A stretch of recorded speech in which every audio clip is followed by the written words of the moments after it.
بسم اللہ الرحمن الرحیم۔ ہم آج اس سیشن میں نبی صلی اللہ علیہ وسلم کی جو شادیاں ہوئی ہیں اس کے حوالے سے جو مختلف اعتراضات اٹھائے جاتے ہیں ان کا جائزہ لیں گے اور یہ دیکھیں گے کہ ان کا صحیح پس منظر اور صحیح پرسپیکٹیو کیا ہے۔ مثال کے طور پہ یہ اعتراض کیا جاتا ہے کہ نبی صلی اللہ علیہ وسلم نے ایک بالکل بچی سے شادی کی، حضرت عائشہ کی طرف ریفرنس کرتے ہوئے یہ بات کہی جاتی ہے کہ حضرت عائشہ جب ان کی شادی ہوئی تو وہ 6 یا 7 سال کی تھیں۔ اسی طریقے سے کہا جاتا ہے کہ انہوں نے اپنے منہ بولے بیٹے کی بیوی حضرت زینب بنت جہش سے شادی کی اور اس شادی کو انہوں نے منور کیا اپنے حق میں۔ پھر یہ بھی اعتراض کیا جاتا ہے کہ ان کی شادیوں کی تعداد اس سے کہیں زیادہ ہے تعداد میں جو عام مسلمانوں کو جس کی اجازت دی گئی ہے، چنانچہ اس کو نعوذ باللہ یہ کہا جاتا ہے کہ ان کو جنسی لحاظ سے اس کی ضرورت تھی کہ ان کی زیادہ بیویاں ہوں۔ ہم ان اعتراضات کو اور بعض اور کو بھی ان کا مطالعہ کریں گے اور یہ دیکھیں گے کہ یہ معاملہ پورے کا پورا قرآن مجید میں زیر بحث آیا ہے اور ایک پرسپیکٹیو میں اس کو ڈسکس کیا گیا ہے۔ یہ دیکھیں گے کہ ان کا کیا پس منظر ہے۔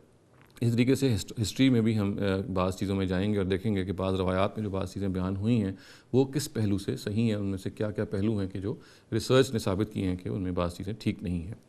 سب سے پہلے تو یہ دیکھیے کہ حضرت نبی صلی اللہ علیہ وسلم کی جو پہلی شادی تھی وہ بالکل فطری ضروریات کو سامنے رکھتے ہوئے جب وہ 25 سال کے تھے حضرت خدیجہ سے ہوئی، اور یہ کہا جاتا ہے، تاریخ میں بیان کیا جاتا ہے کہ یہ شادی 20 سال کم و بیش چلی اور حضرت خدیجہ کی وفات ہی پہ شادی کا خاتمہ ہوا۔ اور اس موقع پہ چونکہ نبی صلی اللہ علیہ وسلم کے بچے تھے، بہت چھوٹے تھے، تو پھر اس کو ایک ضرورت کے طور پہ اس بات سامنے آئی کہ ان کی دیکھ بھال کے لیے پھر کوئی خاتون آئے، تو اسی ضرورت کے پیش نظر پھر نبی صلی اللہ علیہ وسلم نے حضرت سودا سے شادی کی جو ایک بڑی ایلڈرلی عمر رسیدہ خاتون تھیں،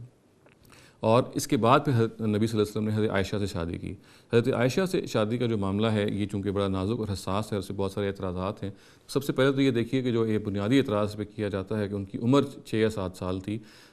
اور ہسٹوریکل ریسرچ نے بالکل ثابت کر دی ہے بات کہ یہ بات کسی طرح سے بھی ٹھیک نہیں ہے۔ حضرت عائشہ کی عمر نکاح کے موقع پہ جو مکہ میں ہوا 17 یا 18 سال تھی، اور جب رخصتی ہوئی جو مدینے میں 2 یا 3 سال کے بعد ہوئی اس وقت وہ 20 یا 21 سال کی تھیں۔ یہ بات ہسٹوریکل ریسرچ نے بالکل واضح کرتی ہے کہ حضرت اسماء جو حضرت عائشہ کی بڑی بہن ہیں وہ ان سے 10 سال بڑی تھیں اور وہ ہجرت کے موقع پہ 27 سال کی تھیں۔ تو اگر آپ اس کا حساب لگائیں تو اس سے بالکل یہ بات واضح ہو جاتی ہے کہ حضرت عائشہ کی عمر پھر اس موقع پہ 17 سال کی کم و بیش ہوگی۔ اور اس ضمن میں جو بنیادی گراؤنڈ بریکنگ تحقیق ہے جو پیش کی ہے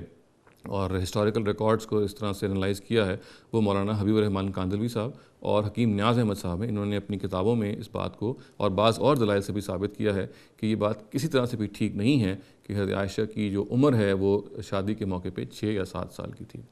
اس کے بعد یہ دیکھیے ہم آگے بڑھتے ہیں تو جب نبی صلی اللہ علیہ وسلم مدینے میں تشریف لے جاتے ہیں، ہجرت ہوتی ہے، تو وہاں بہت ساری جنگیں پیش آتی ہیں۔ جنگ احد ہوتی ہے، جنگ بدر ہے، ہمیں معلوم ہے جنگ بدر پہلے ہوئی، پھر جنگ احد ہوئی، پھر بہت ساری اور جنگیں ہوئیں، تو ان میں بہت سارے مسلمان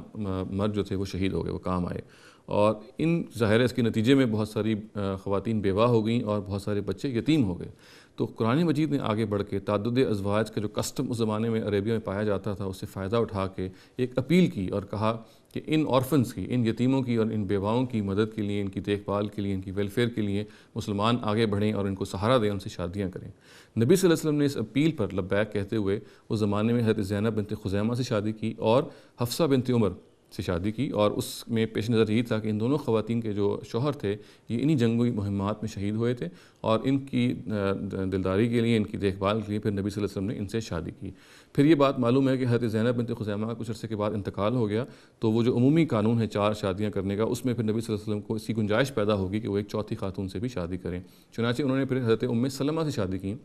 جن کے جو ہسبینڈ حضرت ابو سلمہ ہیں وہ جنگ احد میں شہید ہو گئے تھے اور انہوں نے اسلام کے لیے بہت ساری خدمات سر انجام دی تھیں۔ چنانچہ یہ وہ خواتین تھیں جن کو نبی صلی اللہ علیہ وسلم نے بنیادی طور پہ سہارا دینے کے لیے اور قرآن مجید کی اس اپیل پہ کہ ان بے سہارا خواتین اور یتیم بچوں کو سہارا دیا جائے انہوں نے لبیک کہا تھا۔ اس موقع پہ ہم یہ کہہ سکتے ہیں کہ نبی صلی اللہ علیہ وسلم کی 4 بیویاں تھیں، حضرت عائشہ، حضرت ام سلمہ، حضرت حفصہ اور حضرت سودا۔ اب آگے بڑھنے سے پہلے یہ ضروری ہے کہ عربوں کے جو سماج میں بعض حالات ہیں ہم اس کا مطالعہ کر لیں۔ ہمیں یہ معلوم ہے کہ اس زمانے میں غلامی کا جو کسٹم تھا وہ ریمپنٹ تھا، غلامی عرب میں جا بجا پائی جاتی تھی، غلام جا بجا پائے جاتے تھے، اور اسلام نے ایک مشن اپنے سر یہ لیا کہ اس غلامی کو تدریج سے ختم کرے گا، چونکہ سوسائٹی کے اندر یہ بہت ڈیپلی روٹڈ تھا، اس لیے ضروری تھا کہ ایک تدریج سے ایک طریقہ اختیار کیا جاتا ہے اس کو ختم کرنے کا، اور اس کے لیے مختلف اقدامات کیے گئے۔ اس میں سے ایک قدم یہ بھی نبی صلی اللہ علیہ وسلم نے اٹھایا کہ انہوں نے اپنے منہ بولے بیٹے جو آزاد کردہ غلام تھے حضرت زید بن حارثہ، ان سے انہوں نے یہ کوشش کی کہ ان کی جو کزن ہیں حضرت زینب بنت جہش ان سے شادی ہو جائے، تاکہ اس کے نتیجے میں ان کا سٹیٹس بلند ہوگا، اور ساتھ ہی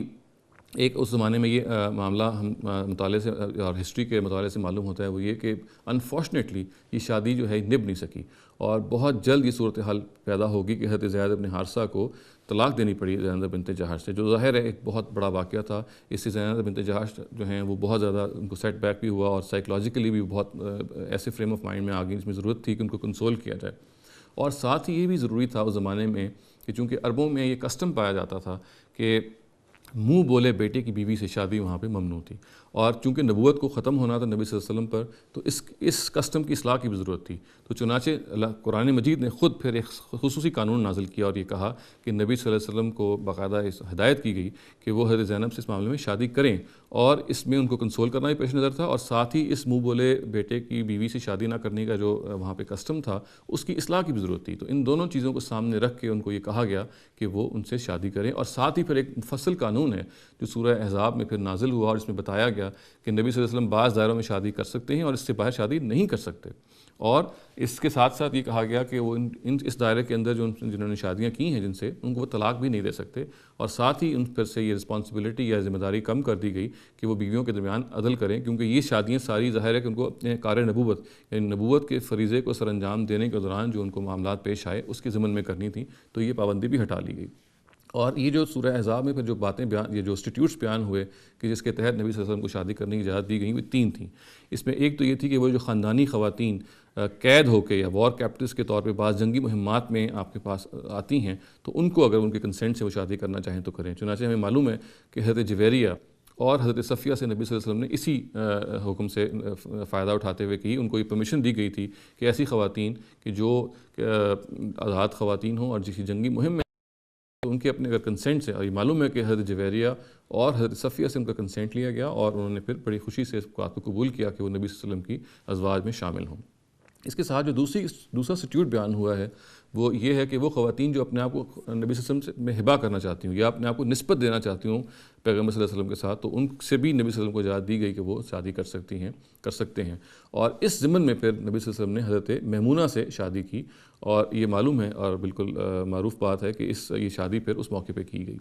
اس ضمن میں جو تیسری بات اس سورہ احزاب میں بیان ہوئی ہے وہ یہ ہے کہ نبی صلی اللہ علیہ وسلم کی جو کلوز خاندانی خواتین ہیں جنہوں نے ان کے ساتھ ہجرت کی، مکے سے وہ مدینے آئیں، انہوں نے اپنے گھر بار چھوڑے، ان سے بھی نبی صلی اللہ علیہ وسلم کو کہا گیا کہ ان کی دلداری کے لیے، ان کے کمفرٹ کے لیے، ان کو کنسول کرنے کے لیے، کیونکہ انہوں نے ایک بہت بڑا قدم اٹھایا اپنے کار نبوت کے اس